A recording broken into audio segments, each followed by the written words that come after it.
મદિરા પાન અતિ નેષ્ટ છે. ઘરના ઘર કેટલાય બરબાદ થઈ જાય આ મદિરા પાન દ્વારા.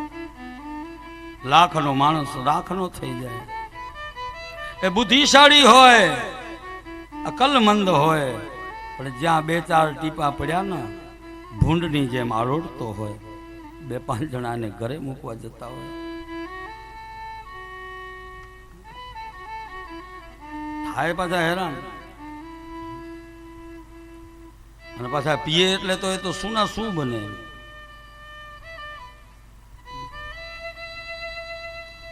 મહારાણા એ બની જાય. શું ના શું બને. એક જણો એમને 6 ફૂટ ઊંચો રણ વિસ્તારમાં બસ જાતી હતી. ને બસ વાળાને કંટાળો, કંડક્ટરને ડ્રાઈવરને કે અહીંયા તો ટિકિટ તો લે નહીં, પાછા પીન ચડે એની પાસે ટિકિટ ના મંગાય. 6 ફૂટ ઊંચો બરાબર મદિરા પાન કરેલો, આંખો લાલ ઘૂમ ચડ્યો બસમાં. કંડક્ટરે કીધું કે ભાઈ ક્યાં જવું છે, ટિકિટ?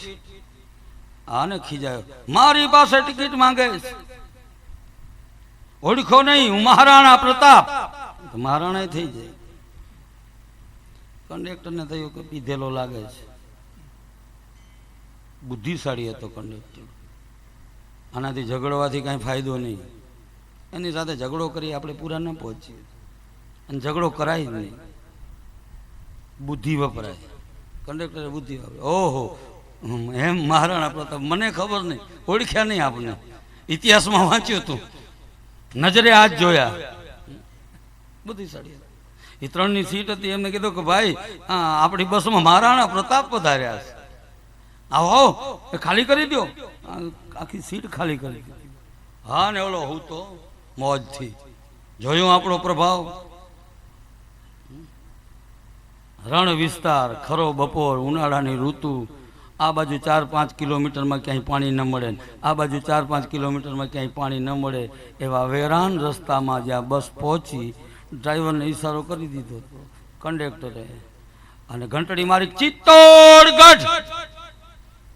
રાજાજી રાજધાની આવી ગઈ, ઓને ઉતારી દીધો હેઠો. ભૂખ્યો ને તર્યો મરી ગયો. આપની રાજધાની આવી ગઈ. મદિરા પાન અતિ નેષ્ટ છે. નીકળ્યું છે સમુદ્ર મંથન માંથી, એ દાનવોને આપવામાં આવ્યું. અને હવે બરાબર મંથન ચાલતું હતું. અને મંથન કરતા કરતા ધન્વંતરી નારાયણ અમૃતનો કુંભ લઈ અને પ્રગટ થયા છે. બોલીએ ધન્વંતરી નારાયણ ભગવાન કી. એ આખું આયુર્વેદિક છે. ધન્વંતરી ચરક આયુર્વેદ, ધન્વંતરી. અને અમૃતનો કુંભ જ્યાં નીકળ્યો ત્યાં દૈત્યો ઝૂંટવીને ભાગ્યા. આપણા હાથમાં કદાચ અમૃત આવશે ને તો એક વખત તો એ અમૃત આપણા હાથમાં ટકવાય નહીં દે. રાક્ષસી વૃત્તિઓ એને કદાચ હરી જશે, લઈ લેશે. અને એ હરી વગર જે હરણ થયેલું અમૃત છે એ પાછું નહીં. 14 રત્નો લે, લક્ષ્મી, કૌસ્તુભ, પારિજાતક, સુરા, ધન્વંતરી, ચંદ્રમા, ગાવ, કામદૂત, ધા, સુરેશ્વર, ગંજોર, બાદી, દેવાંગના. સમુદ્રમાંથી અમારા મંગલાષ્ટકમાં આ બોલતા હોઈએ છીએ આપણે, 14 રત્નો નીકળ્યા. લક્ષ્મી, કૌસ્તુભ, પરિજાતક, સુરા, ધન્વંતરી, ચંદ્રમા,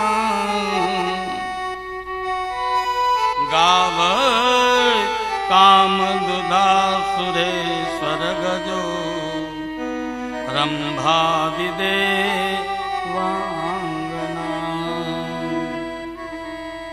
અશ્વ, સપ્તમુખ, સુધારી, ધનુ, શંખો, વિષમ, ચાંબુજે, રત્નાનીતિ, ચતુર્દિશા, પ્રતિદિન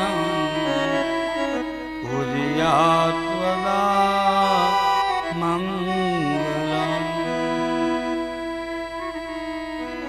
14 વસ્તુ, 14 રત્નો નીકળ્યા. ઓલા દાનવો અમૃતનો કુંભ લઈ અને નાસી ગયા. વળી પાછી ભગવાનની વિનંતી કરી છે. અને અહીં જે ભગવાને જે સ્વરૂપ ધારણ કર્યું ને એ અદભુત છે. નારાયણ મોહિની બન્યા છે. સુંદર મજાની સ્ત્રી, અદભુત શૃંગાર કરેલ મોહિની રૂપ પર પ્રભુએ ભગવાને ધારણ કર્યું.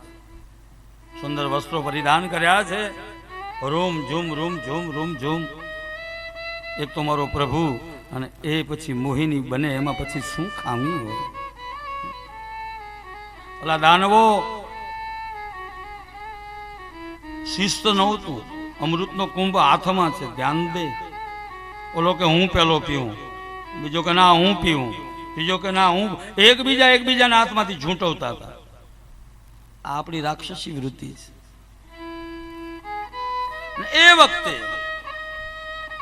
મોહિની રૂપ લઈને રૂમ ઝૂમ કરતા કરતા પ્રભુ આવી રહ્યા.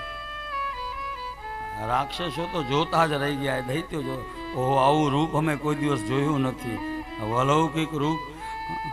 અને પ્રભુનું એ રૂપ જોઈને હાથમાં રહેલો અમૃતનો કુંભ ભૂલાઈ ગયો. સમજાય છે ને આ કથા? ભગવાનની માયા એવી છે. હાથમાં અમૃત હોય ને, પણ જો માયામાં ફસાશું તો હાથમાં અમૃત હશે એ પણ હું તમે નહીં પીશ. આ અમૃત જ છે ને. દેવતાઓ આવ્યા હતા કથા અમૃત લેવા માટે. પરીક્ષિતે ના પાડી દીધી કે મારે તો આ અમૃત પીવું છે.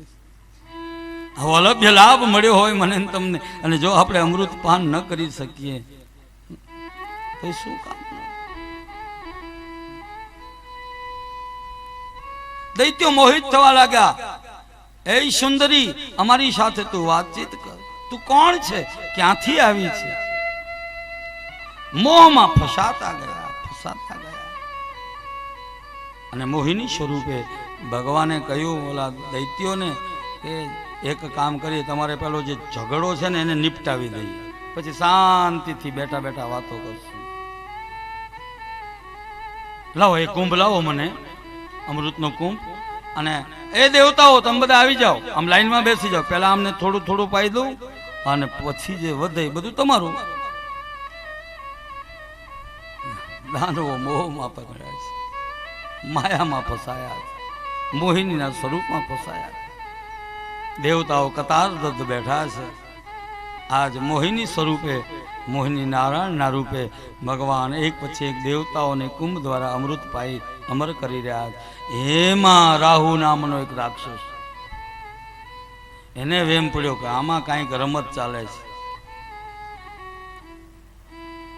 એટલે જે સૂર્ય અને ચંદ્ર બેઠા હતા એના વચ્ચે પોતે પણ લાઈનમાં બેસી ગયો. ભગવાને સૂર્યને પાયું અમૃત, રાહુ લાઈનમાં હતો, રાહુને પાયું, ચંદ્રમાને પાયું.